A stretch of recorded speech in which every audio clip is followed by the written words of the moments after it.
Anxiety, headaches, high blood pressure, and insomnia. These are some of the most common symptoms of the world's most hidden drug, sometimes even leading to death. Let's take a look at some examples. A 16-year-old boy died from said drug overdose after consuming the said drug, a South Carolina coroner said on Monday.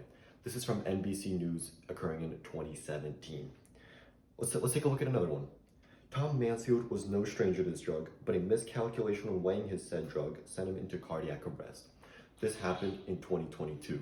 Now, these are no laughing matter. Hundreds and hundreds of people suffer every single day as a result and aftermath of this substance.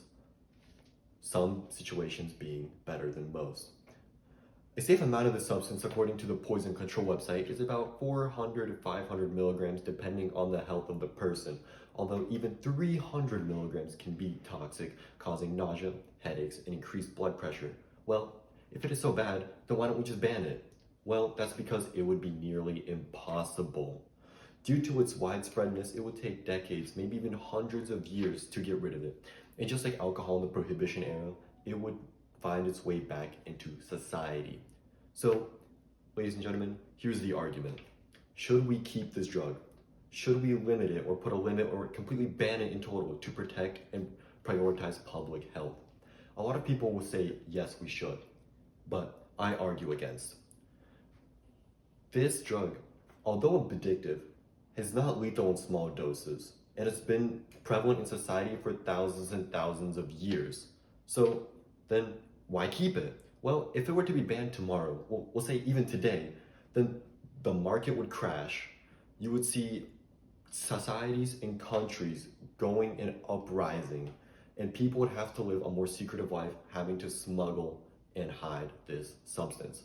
People are so crazy over the substance that they would die for it. Okay, not literally, but you would see decreased productivity, you would see more and more withdrawal symptoms happening on the streets, and overall, the fall of the market as we know it will start to occur. Well, ladies and gentlemen, I know you've been dying to know what exactly I've been referring to this whole speech. Well, hidden behind this pod, and sometimes even cans, is a monster that, if not kept at bay, will take control over your life. Now, out of curiosity, let me ask all of you, by show of hands, how many of you have experienced the symptoms of headaches or high blood pressure and insomnia, increasing heart rate as a result of drinking a caffeinated beverage such as a coffee or an energy drink? Okay, 1, 2, 3, okay, cool. So, going back to the stories I was telling in the back of the speech, the 16-year-old boy would drink at minimum 3 energy drinks a day, with each energy drink containing about 150 to 200 milligrams of caffeine. That at minimum is 450 milligrams.